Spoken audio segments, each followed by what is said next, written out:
Assalamualaikum warahmatullahi wabarakatuh. Cerita ini diangkat dari kisah nyata tentang seorang pria bernama Agus. Usia 35 tahun, tinggal di kota Bandung. Dulu, Agus adalah orang biasa, tapi karena pergaulan yang salah, hidupnya berubah menjadi gelap dan tak jelas arah. Agus dikenal sebagai pecandu narkoba. Setiap hari ia menghabiskan waktunya di kamar, merokok, menghisap obat-obatan, dan sesekali pergi keluar untuk mencari barang. Wajahnya kusam, tubuhnya kurus, dan matanya sering memerah. Pekerjaan sudah lama tidak punya. Dulu sempat kerja serabutan, tapi dipecat karena mencuri. Keluarganya sendiri sudah lelah menasihatinya. Ibunya sering menangis diam-diam, sedangkan adiknya sudah menyerah dan memilih menjauh. Ayahnya sudah lama meninggal. Rumah peninggalan orang tuanya kini seperti sarang kegelapan. Kamar Agus bau asap, penuh botol kosong, dan barang-barang berserakan tetangga-tetanggonya juga mulai menjauh. Dulu ada beberapa yang peduli, memberi makan, menegur. Tapi lama-lama, semua hilang rasa iba. Agus sering mengamuk, membentak, bahkan pernah mencuri uang warung tetangga demi beli sabu. Warga menganggapnya tak bisa diselamatkan lagi. Setiap malam, Agus tenggelam dalam halusinasi dan lamunan. Di dinding kamar tergantung poster wanita telanjang, lampu remang-remang, dan di pojok ada rak penuh barang-barang mistik yang ia kumpulkan. Kadang dia berbicara sendiri, tertawa-tawa seperti orang gila. Sampai akhirnya malam itu datang.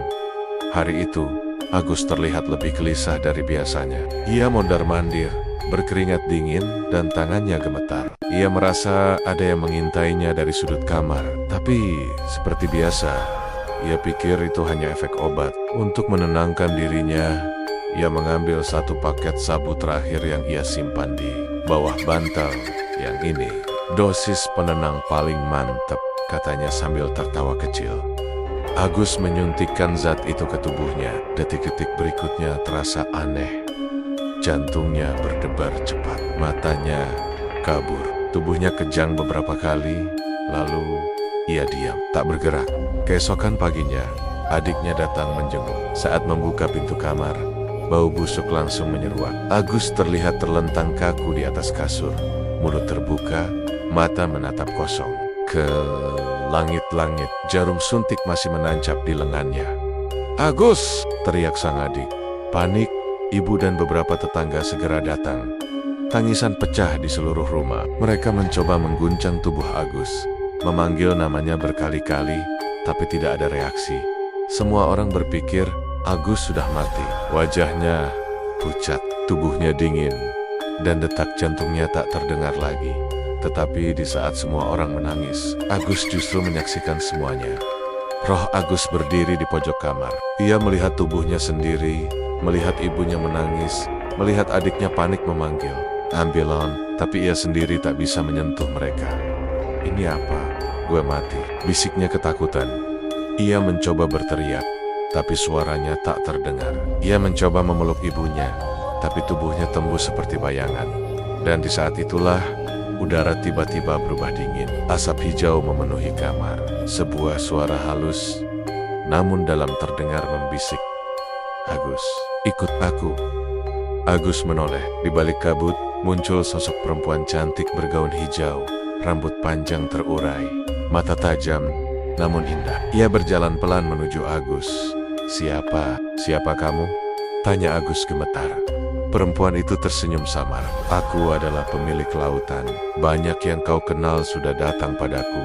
Tanpa bisa melawan, Agus ditarik masuk ke dalam pusaran kabut. Suara tangisan keluarganya makin lama, makin jauh, hingga akhirnya lenyap sepenuhnya. Dan saat matanya terbuka kembali, Agus telah berada di tempat yang sama sekali asing. Tempat yang akan mengubah hidupnya selamanya. Begitu matanya terbuka, Agus tersentak. Ia tidak lagi berada di kamarnya. Sekelilingnya penuh kabut tipis. Angin dingin berhembus menusuk kulit. Langit di atas berwarna hijau kebiruan. Dan suara ombak terdengar menghantam karang dengan keras. Tanah yang dipijaknya seperti pasir laut, tapi terasa padat dan hangat. Di depannya berdiri sosok perempuan cantik bergaun hijau panjang. Rambutnya tergerai menyentuh tanah, dan tatapannya tajam sekaligus memikat. Ia berdiri anggun, dikelilingi kabut dan suara-suara gaib yang tak bisa dijelaskan. "Selamat datang, Agus," ucap perempuan itu. "Aku Nyi Roro Kidul, Ratu dari Selatan, yang sudah kau dengar sejak kecil." Agus membeku, tubuhnya gemetar, matanya melotot tak percaya. Sosok yang sejak kecil sering ia dengar di dongeng dan cerita horor, kini berdiri di depannya dan memanggil namanya. Aku mati?" gumam Agus pelan. Nyi Roro Kidul hanya tersenyum dan membalikkan badan. "Ikutlah, banyak hal yang perlu kau lihat sebelum rohmu kembali." Agus, meskipun ketakutan, merasa seperti tubuhnya digerakkan oleh kekuatan tak terlihat. Ia berjalan mengikuti sang ratu menuju sebuah gerbang besar dari batu karang. Begitu gerbang itu terbuka, Agus disambut oleh pemandangan yang membuat bulu kuduknya berdiri. Sebuah istana besar terletak di dasar laut. Dindingnya berkilauan seperti mutiara, langit-langitnya penuh ukiran emas dan batu permata. Tapi suasana di dalam begitu sunyi, mencekam dan menyesakkan dada Agus mendengar jeritan samar dari kejauhan. Ia menoleh ke arah suara itu, dan saat itulah ia melihat lorong panjang menuju tempat gelap. Di lorong itu, ada ratusan manusia diikat, diseret, disiksa, dan bekerja tanpa henti. Mereka tampak lusuh, kurus, dan penuh luka. Tangannya terborgol, rantai. Wajah mereka dipenuhi ketakutan. Agus terkejut. Ia mengenali beberapa wajah. Itu Pak Edi, penjual emas di ujung gang," bisiknya. Tak jauh dari sana, ia melihat seorang wanita tua yang dulu sering menyombongkan kekayaannya. Kini ia sedang membawa kendi besar di punggungnya, sambil diseret oleh makhluk bersisik. Seperti manusia tapi bermata merah dan taring panjang. Agus menatap Nyi Roro Kidul penuh tanya. "Kenapa mereka di sini?" Sang ratu menatapnya, masih dengan senyuman dingin. "Mereka datang padaku, minta kekayaan, minta kehidupan mewah, tapi semua ada balasannya. Kau lihat sendiri, hidup di dunia mereka penuh iri, serakah, dan licik." Agus tercekat, mulutnya kering. Ia mulai menyadari bahwa orang-orang yang ia lihat di tempat ini bukan orang sembarangan. Mereka adalah tetangganya sendiri, orang-orang yang dulu sering ia lihat naik mobil mewah, punya rumah besar, tapi diam-diam melakukan sesuatu yang gelap. Nyi Roro Kidul lalu membawanya ke ruang tengah istana. Di sana, ada sebuah cermin besar dari air laut, melayang di udara. Saat Agus menatap cermin itu, muncul gambaran masa lalu. Sebuah ritual pesugihan, tampak seorang lelaki duduk bersila, telanjang dada, dikelilingi dupa dan sesaji. Darah air mengalir di tanah. Di sampingnya ada beberapa orang yang menunduk ketakutan. Agus terkejut lagi, itu adalah tetangganya yang dulu hidup mewah dan sering menghina orang miskin. Mereka semua berlutut di hadapan patung perempuan yang tak lain adalah perwujudan dari Nyi Roro Kidul. "Kami siap melakukan apa saja, asal kaya." Suara mereka terdengar jelas. Agus memejamkan mata. Ia merasa ingin muntah. Semua yang dulu ia anggap sukses, ternyata sedang membayar harga yang sangat mahal. Nyi Roro Kidul lalu menatap Agus, wajahnya berubah serius. "Agus, dengarlah baik-baik. Urip ning dunya iku mung telu. Ojo ngeluh, ojo gampang sedih, lan ojo iri. Hidup di dunia itu hanya 3. Jangan banyak mengeluh, jangan mudah bersedih, dan jangan iri. Semua penderitaanmu adalah bagian dari jalanmu, tapi kau memilih jalan yang salah. Kau lari dari hidupmu sendiri." Agus mulai menangis. Emet mengalir deras. "Apa aku masih bisa diperbaiki?" Nyi Roro Kidul tersenyum samar. "Kau belum waktunya di sini." Tiba-tiba semuanya menjadi gelap. Angin kencang bertiup. Jeritan para budak terdengar semakin keras. Agus merasa tubuhnya melayang, terbawa badai, masuk ke dalam pusaran air, sampai akhirnya gelap total. Dek, Agus membuka mata. Napasnya tersengal. Tubuhnya menggigil. Ia melihat atap kamarnya dan wajah ibunya yang menangis di sampingnya. Di sekelilingnya, keluarganya tampak kaget. Semua orang menjerit, "Agus hidup lagi!" Ia kembali, tapi dalam dirinya, sesuatu telah berubah. Setelah kembali dari ambang kematian, Agus tak hanya berubah secara lahir, tapi juga batin. Ia menjadi pribadi yang lebih tenang, lebih banyak diam, dan matanya seperti bisa melihat hal-hal yang orang lain tidak bisa lihat. Hari-harinya diisi dengan membantu ibunya, ikut bersih-bersih masjid, dan duduk lama di teras rumah sambil merenung. Tapi ada satu hal yang terus mengganggu pikirannya. Wajah-wajah tetangganya yang ia lihat di Istana Laut Nyi Roro Kidul.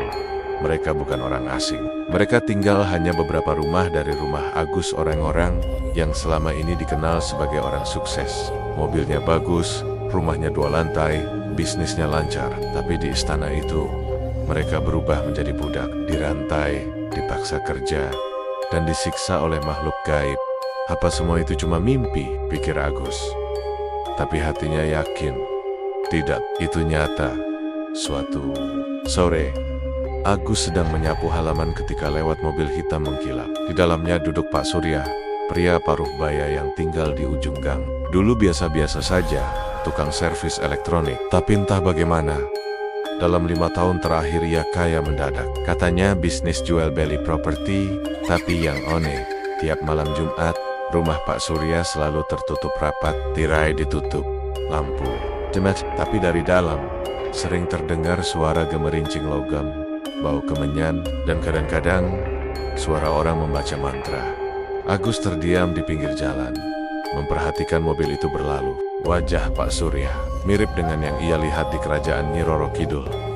Malam itu, Agus tidak bisa tidur. Ia duduk di kamar, lampu dimatikan, dan mulai membaca Al-Quran pelan-pelan. Tapi saat ia sampai di surat Yasin, angin dingin masuk lewat celah jendela. Lampu berkedip, dan seperti biasa, sosok kakek berbaju putih muncul, berdiri di pojok kamar.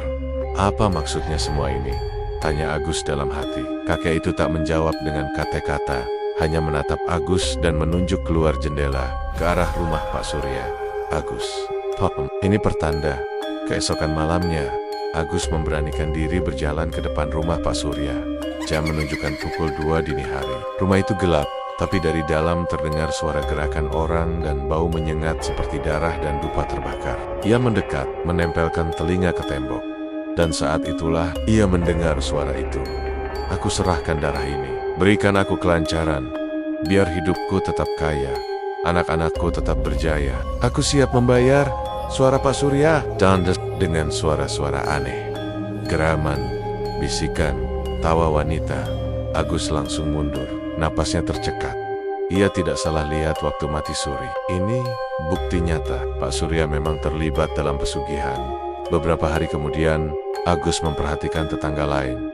Bu Rini yang punya toko emas. Dulu hidup pas-pasan, tapi sekarang selalu pakai perhiasan, pergi haji 2 kali, dan anaknya kuliah di luar negeri. Tapi setiap malam, Agus sering melihat bayangan hitam masuk ke rumahnya. Kadang seperti kucing besar, kadang seperti manusia berkepala kambing, dan yang membuat Agus makin yakin, di kerajaan laut, ia melihat Bu Rini diseret oleh makhluk berkaki 3 sambil menangis. Agus mulai menyusun semuanya di kepalanya. Orang-orang kaya yang datang ke Ratu Selatan untuk pesugihan benar-benar ada di sekitarnya. Mereka menjalani kehidupan mewah di dunia, tapi roh mereka sudah dicicil oleh kekuatan gaib. Dan ketika ajal tiba, tubuh mereka mungkin dimakamkan dengan megah, tapi jiwa mereka akan menjadi budak selamanya di dasar lautan. Sejak itu, Agus mulai gelisah. Ia ingin memperingatkan orang-orang, tapi siapa yang akan percaya? Dulu ia pecandu, gila, mati lalu hidup lagi. Kalau ia cerita soal Nyi Roro Kidul dan budak pesugihan, pasti akan dianggap ngaco. Tapi malam itu, ia bertemu kakek itu lagi. Kali ini, sang kakek mendekat, duduk di sebelah Agus, dan berkata dengan suara berat, "Wis wayahe, ngomong sing jujur, sing ora gelem krungu, iku pancen wis wuta batin. Tapi sing pengen selamat, bakal ngerti pertandane. Sudah waktunya, katakan yang jujur. Yang tak mau mendengar, berarti memang hatinya sudah buta. Tapi yang ingin selamat, akan tahu tanda-tandanya." Agus menangis, berat rasanya memikul beban ini sendirian. Tapi jauh di hatinya, ia tahu, ini bukan sekadar tugas. Ini penebusan atas hidupnya yang dulu penuh dosa. Setelah kembali dari kematian, Agus merasa seperti orang baru, tapi bukan dalam arti yang baik. Tubuhnya lemah, napasnya pendek-pendek, dan pandangannya sering kosong. Setiap malam, ia sering terbangun karena mimpi buruk. Mimpi tentang istana laut, jeritan para budak, dan wajah Nyi Roro Kidul yang menatap tajam. dengan senyuman menyeramkan. Kadang, dalam tidurnya, Agus melihat tubuhnya sendiri diikat rantai dan diseret ke dasar laut. Hidupnya tak pernah sama lagi. Hari-hari pertama setelah hidup kembali, banyak orang berdatangan ke rumah Agus. Warga yang dulu membencinya, kini justru ingin menyentuhnya, menatapnya, bahkan diam-diam mengambil fotonya. Beberapa percaya Agus mendapat karomah, yang lain berbisik bahwa Agus telah membuat perjanjian dengan iblis dan kembali sebagai manusia. Setengah roh, tapi Agus tidak peduli dengan semua itu. Yang ada di pikirannya cuma satu, kenapa aku diberi kesempatan hidup lagi? Semenjak kejadian itu, Agus mulai berubah. Ia jadi pendiam, tidak lagi menyentuh narkoba. Ia membersihkan kamarnya, membakar semua benda-benda aneh yang dulu ia kumpulkan, dan mulai rajin duduk di teras rumah sambil membaca buku agama pemberian ibunya. Namun, semua itu tak bertahan lama. Suatu malam, saat Agus mulai merasa lebih tenang, ia tergoda lagi. Tangannya mulai gatal. Dalam laci meja, masih ada satu linting ganja tua yang dulu ia simpan untuk jaga-jaga. Ia ambil. Ia ragu, tapi nafsunya menang. Begitu api menyala dan asap masuk ke paru-parunya, angin dingin langsung berembus dari jendela, padahal tertutup rapat. Lampu berkedip, dan di pojok ruangan itu muncul sosok pria tua. Agus terkesiap. Sosok itu berdiri diam, tingginya sedikit bungkuk. Ia mengenakan baju putih bersih, berjanggut panjang, matanya dalam, dan wajahnya seperti bercahaya, tapi senyumannya tidak ramah. Tatapannya menusuk. Agus langsung melempar ganja itu dan bergumam astikfirullah. Lalu sosok itu berbicara tanpa membuka mulut. Bali panggonanmu, dudu neng kene, kembalilah ke tempatmu. Ini bukan tempatmu. Agus merinding. Keringatnya mengucur deras. Tapi saat ia mencoba mendekat, sosok itu lenyap, hilang seperti asap. Sejak kejadian itu, Agus tak pernah berani menyentuh barang haram lagi. Tapi anehnya, setiap kali ia tergoda melakukan maksiat, sosok kakek berbaju putih itu selalu muncul. Entah saat ia ingin melirik wanita dengan nafsu, entah saat ia hampir memaki orang. Bahkan ketika ia hanya mulai berpikir jahat dalam hati, sosok itu akan datang. Dan setiap kali sosok itu muncul, alam pun berubah. Kadang angin berhenti seketika, kadang dirang-dirang terdiam. Pernah suatu malam, ketika Agus mulai membuka video dewasa di ponsel, listrik langsung padam. Layar ponselnya pecah sendiri. Di kaca jendela, pantulan wajah kakek itu muncul sambil berbisik. Uripmu durung rampung, tapi dalanmu wes cedak neroko. Hidupmu belum selesai, tapi jalanmu sudah dekat ke neraka. Agus menangis seyade jadinya malam itu. Ia merasa seperti dikejar oleh malaikat, bukan untuk disiksa, tapi untuk diingatkan. Diberi waktu, tapi dia sendiri yang hampir menyia-nyiakannya. Beberapa minggu berlalu, Agus mulai sering ke masjid. Mulai ikut pengajian, menyumbang makanan untuk anak yatim, dan minta maaf ke tetangga satu persatu. Awalnya orang-orang tak percaya, tapi perlahan mereka mulai melihat ketulusan di mata Agus.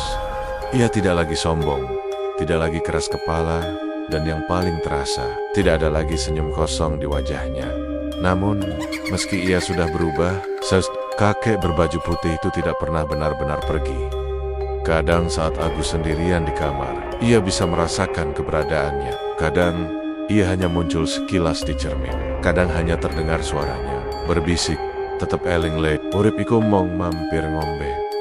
Tetap ingat nak, hidup itu cuma singgah sebentar, seperti mampir minum. Malam itu, Agus duduk di sajadahnya. Angin sejuk masuk dari jendela. Di luar, bulan bersinar terang. Ia tersenyum sambil menatap langit. Terima kasih, Gusti. Kau tarik aku dari kegelapan sebelum terlambat. Dan di pojok ruangan, samar-samar, kakek berbaju putih itu mengangguk. Setelah menyadari bahwa banyak tetangganya terlibat pesugihan dan menjadi budak di kerajaan laut Nyi Roro Kidul, hati Agus tidak bisa tenang. Ia merasa seolah diberi amanah besar setelah mati suri.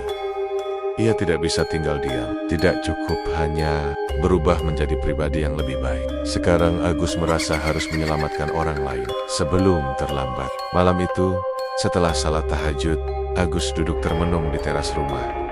Di depannya, lampu-lampu jalan sudah redup. Kota Bandung tampak tenang, tapi di hatinya ada badai. Ia tahu Jika ia mulai buka suara, akan ada balasan. Dunia gaib tidak akan tinggal diam, tapi batinnya kuat. Ia tidak takut mati lagi, karena ia sudah tahu seperti apa rasanya. Yang ia takutkan justru kalau diam dan membiarkan orang-orang semakin tersesat. Esok harinya, Agus mendatangi Bu Rini di tokonya. "Bu," kata Agus sopan, "maaf kalau saya lancang, tapi saya cuma mau ingatkan, jangan main-main sama dunia yang bukan hak kita." Bu Rini mengerutkan kening.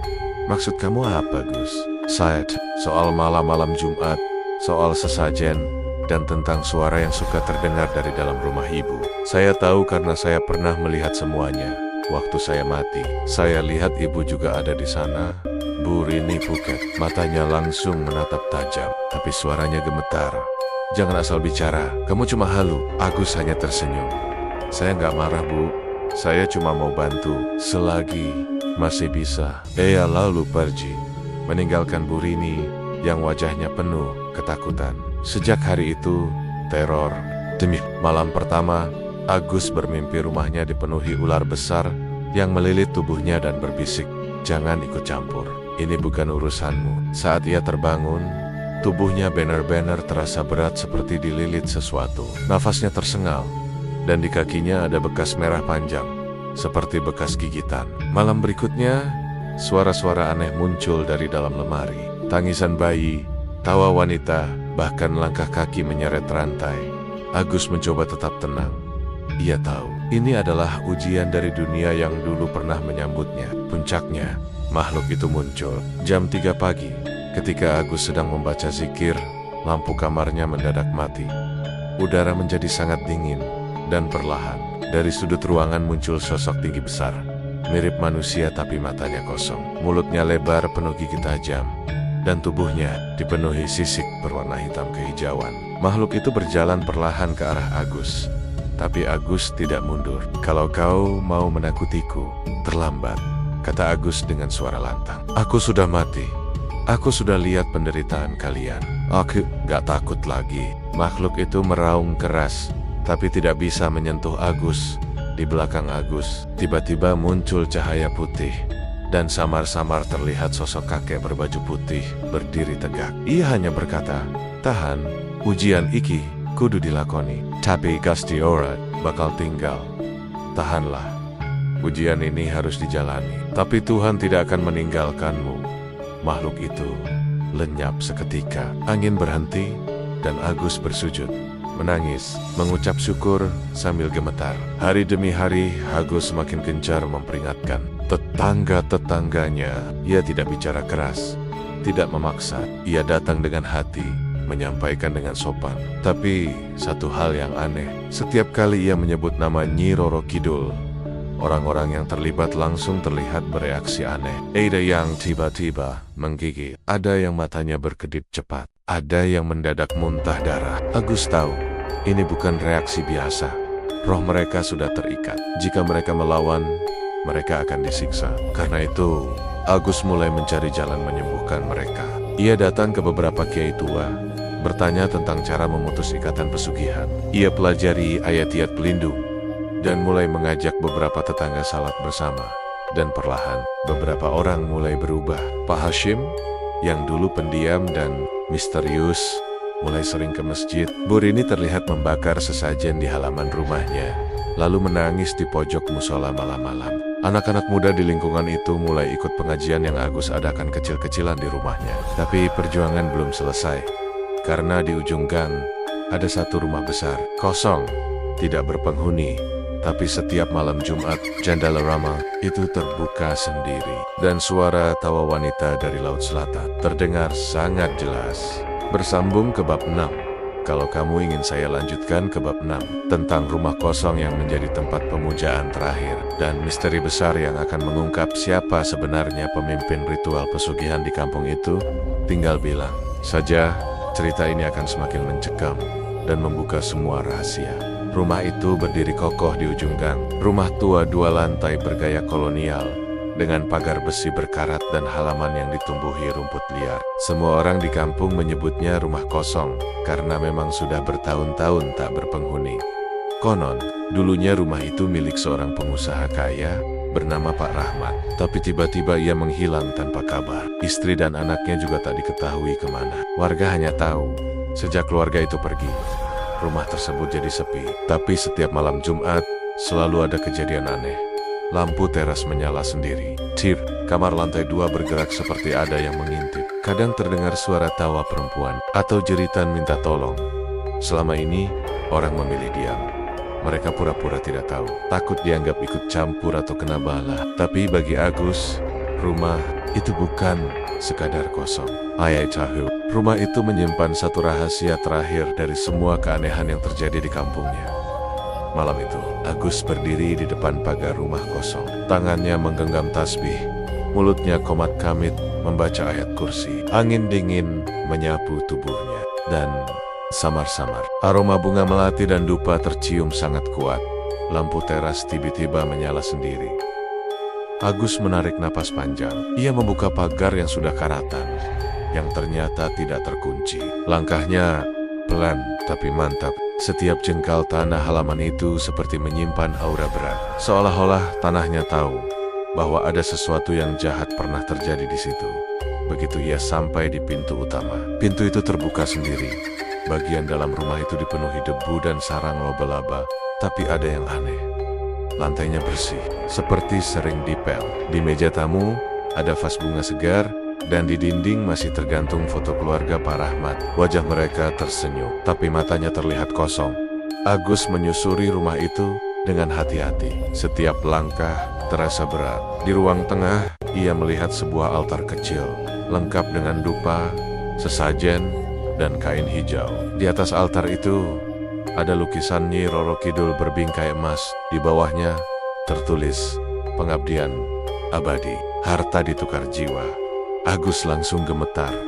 Inilah pusatnya. Semua ritual pesugihan yang terjadi di kampung ini berasal dari rumah ini. Dan semakin ia masuk ke dalam, bau amis darah semakin tajam.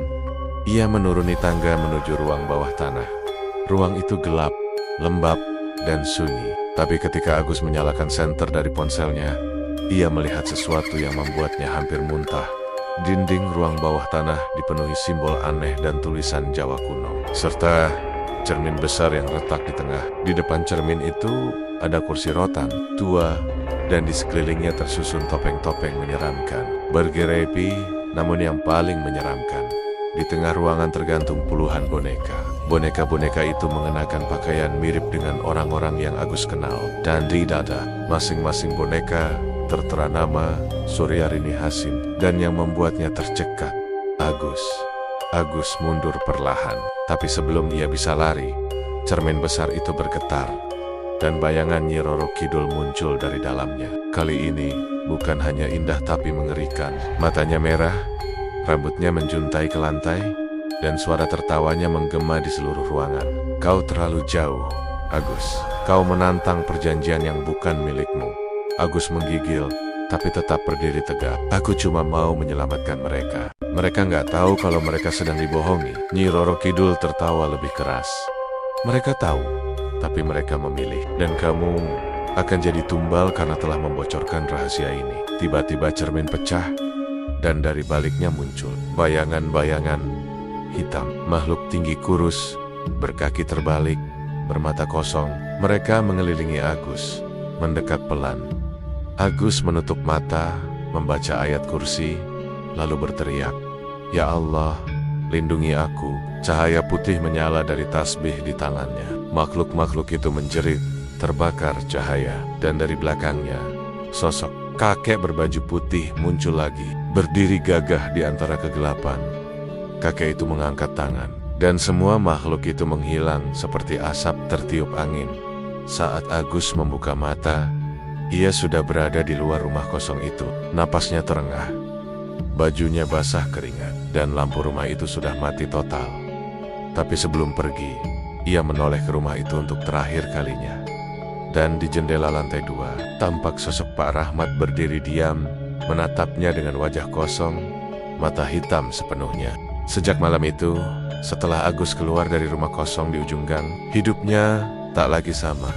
Bukan hanya karena ia telah melihat pusat pesugihan yang membelenggu kampungnya, tapi karena ia tahu satu hal yang sangat penting. Selama rumah itu berdiri, pintu ke alam gaib akan tetap terbuka, dan siapapun yang tergoda akan ditarik masuk. Selama beberapa hari, Agus mengurung diri di rumah.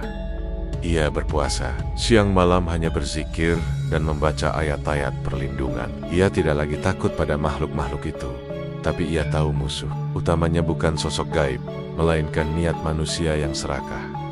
Agus akhirnya mendatangi seorang kiai sepuh di luar kota. Namanya Kiai Mudzakir, dikenal sebagai orang yang sering membantu membebaskan tempot-tempot yang kerasukan energi pesugihan. Di ruang kecil beratap rumbia, Agus menceritakan semuanya tentang mati suri, kerajaan bawah laut, budak-budak yang ia lihat, rumah kosong, dan bonka-bonka berisi nama orang-orang yang ia kenal. Kiai itu hanya terdiam, menatap jauh ke lantai, lalu berkata dengan suara pelan, "Kamu telah ditarik masuk terlalu dalam, nak. Tapi mungkin ini memang sudah jalanmu. Rumah itu bukan sekadar tempat ritual. Ia adalah pintu. Jika tidak ditutup, kutikannya akan menyebar, dan bukan hanya kampungmu, bisa seluruh kota." Agus menandok. "Apa saya bisa menutupnya, Yai?" Kiai Mudzakir menjawab, "Bisa. Tapi kau harus siap mengorbankan sesuatu yang sangat besar." Malam Jumat Kliwon, hari di mana energi gaib paling kuat terbuka, Agus datang ke rumah kosong itu bersama Kiai Mudzakir dan 3 santri lainnya. Mereka membawa air ruqyah, Al-Quran besar, dan segulung kain putih panjang bertuliskan ayat-ayat pelindung.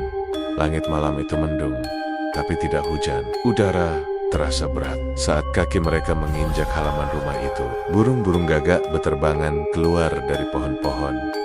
Pagar tua itu mereka buka bersama-sama. Dan ketika masuk ke dalam rumah, seluruh ruangan berubah. Bukan lagi rumah tua berdebu, tapi seperti aula hitam, dengan cahaya lilin hijau dan suara alunan gamelan. Bau dupa menyengat. Di tengah ruangan, altar telah berubah bentuk menjadi singgasana batu, dengan Nyi Roro Kidul duduk di atasnya. Wajahnya cantik, tapi matanya memancarkan amarah. "Kalian datang untuk menghapus perjanjianku," katanya dingin. "Kalian tidak akan sanggup." Kiai Mudzakir hanya tersenyum. "Selama Gusti Allah di atas segalanya, tidak ada yang tak bisa."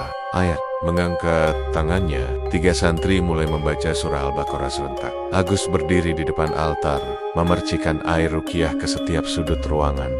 Namun begitu ayat ke-102 dibaca, seluruh rumah bergetar.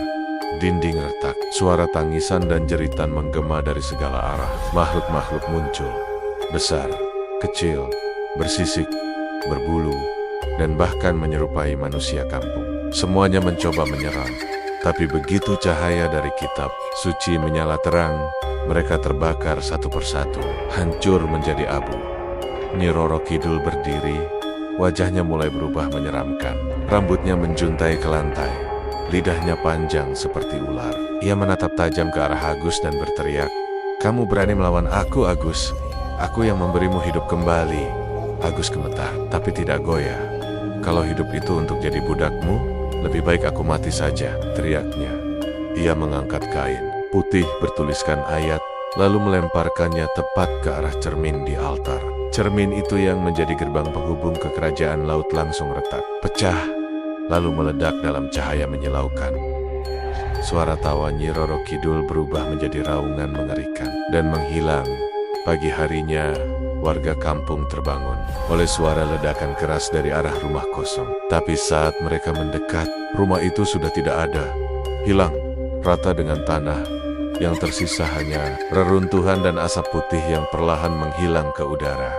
Agus duduk di tengah puing. Tubuhnya lelah, wajahnya kotor, tapi hatinya ringan. Ia tahu, pintu gaib itu telah tertutup, dan sekarang tugasnya hanya satu: menjaga agar tak ada lagi yang tergoda membukanya kembali. Sudah hampir 2 minggu sejak rumah kosong di ujung gang itu lenyap. Kini tempat itu hanya berupa tanah lapang dengan tumpukan puing gosong dan rerumputan kering. Warga kampung masih membicarakannya, tapi tidak ada yang benar-benar tahu apa yang sebenarnya terjadi.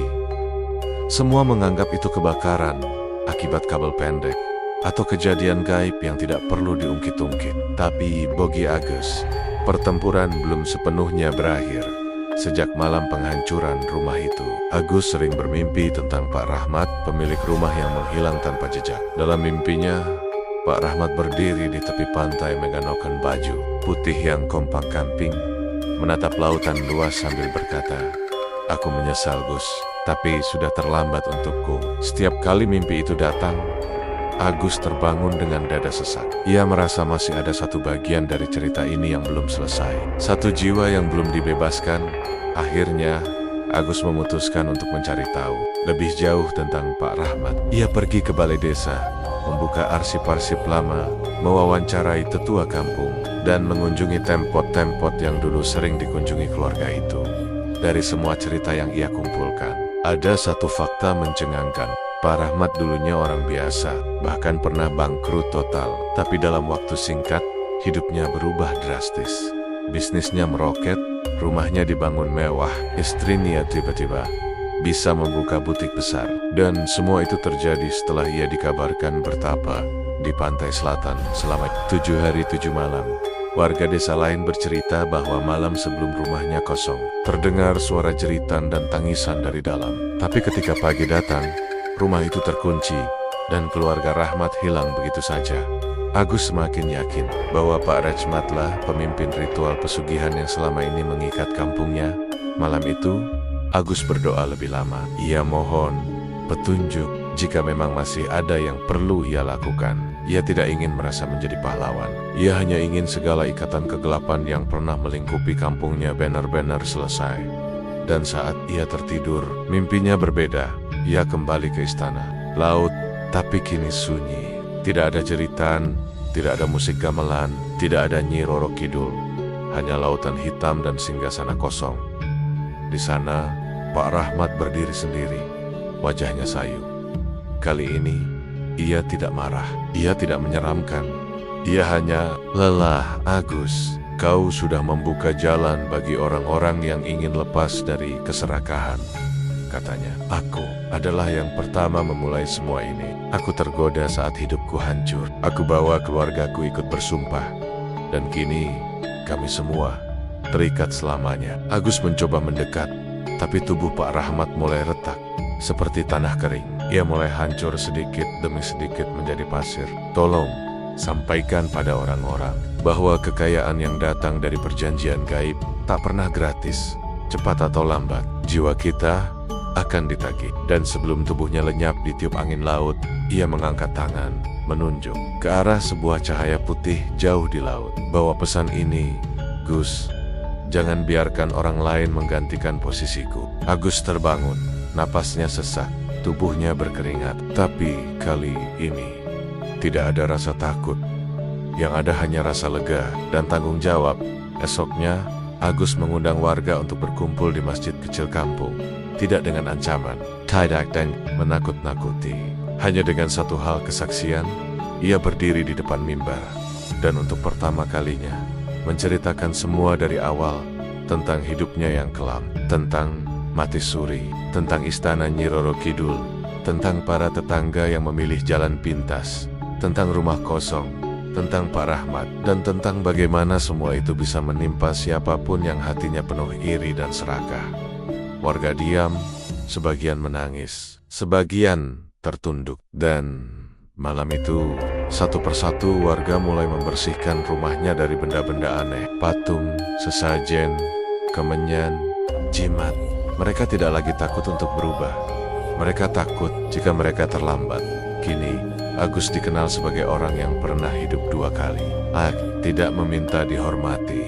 Ia hanya ingin kampungnya menjadi tempat yang bersih, damai, dan selamat dari ikatan-ikatan gaib.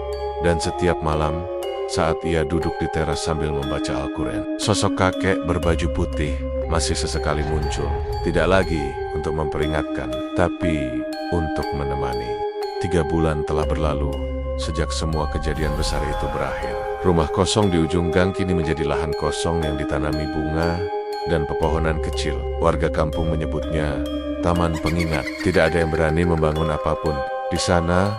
Setiap malam Jumat, beberapa warga datang untuk berdoa dan mengingat bahwa pernah ada sisi gelap yang nyaris menelan seluruh kampung mereka.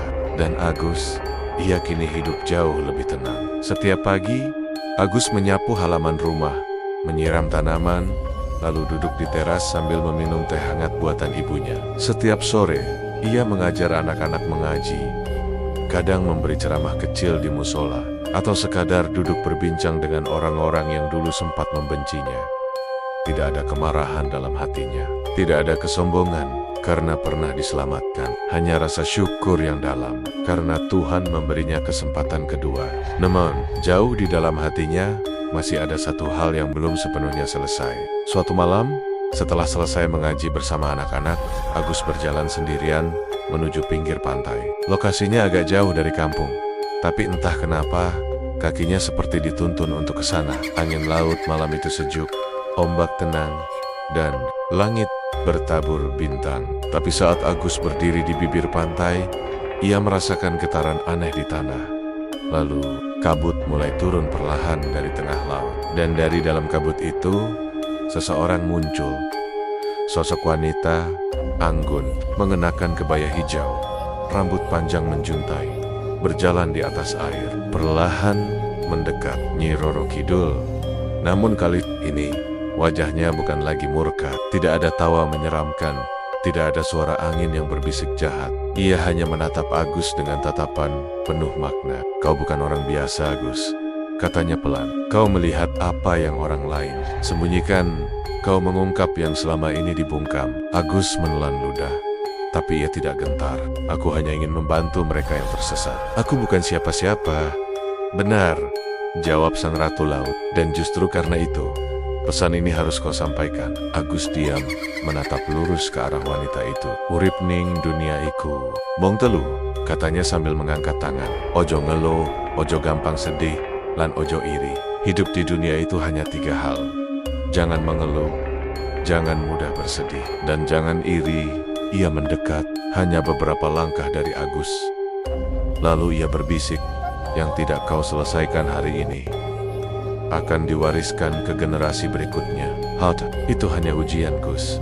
Banyak yang gagal, tapi kamu berhasil." Lalu perlahan, sosok itu memudar, kabut menghilang, dan ombak kembali tenang. Agus berdiri sendiri di pantai, tapi hatinya penuh cahaya. Keesokan harinya, Agus menulis kata-kata itu di dinding musola.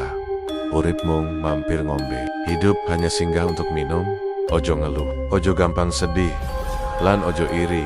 Jangan mengeluh, jangan mudah bersedih, dan jangan iri." Dan setiap orang yang datang membaca tulisan itu tidak tahu bahwa pesan itu datang dari kedalaman Laut Selatan, dari seorang wanita gaib yang dulu mengikat jiwa-jiwa manusia, tapi kini hanya menitipkan peringatan terakhir. Epilog.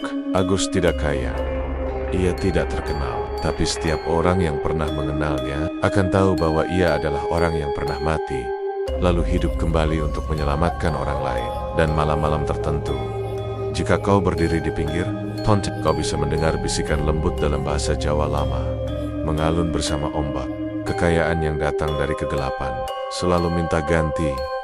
Jangan pernah lupa harga yang dibayar. Wassalamualaikum warahmatullahi wabarakatuh. Terima kasih telah mengikuti kisah Mati Suri sampai akhir. Jika kamu ingin cerita horor lain yang menyentuh dan mencekam dengan tema mistis Jawa, pesugihan, atau kisah nyata lainnya, tinggal beritahu saja. Aku siap bantu merangkai cerita berikutnya.